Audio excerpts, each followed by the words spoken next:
Hey guys, NASCAR Racing 18 here. Here we have a NASCAR Authentics from the 2020 Wave 2 of the NASCAR 187 Diecast. We have Ryan Blaney's cars from 2020. His throwback and his Dex car. Here's the back. Let's get these two out of the box.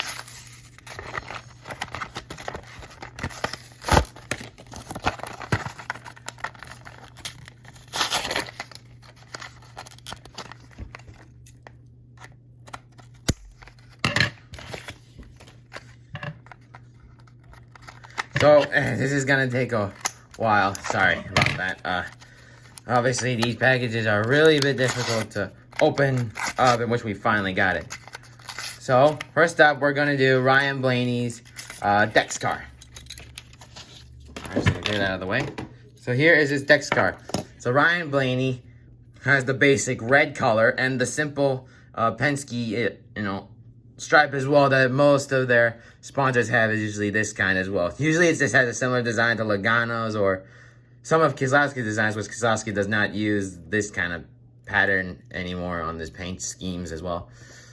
So obviously Dex Imagining, so I think that's like a wrapping company, like they make wraps. Like for cars and all that stuff, or even for homes. Basic 12, basic red paint scheme. Yeah, that's it. So here is Ryan Blaney's throwback car to 2020. And this is to represent himself in his Orca years. So basically he has the yellow stripe, orange, and red. All of them are the same, even though it gets smaller and smaller. It has Maytag, which I think was his sponsor back then in his Orca years. There's the same thing, red, orange, and yellow on top of the hood, which is pretty amazing. And also on the front here as well. So let's get a 360 view of both of them. And that's about it. Well, guys, thanks for watching this episode, and more will be out soon. Thanks for watching.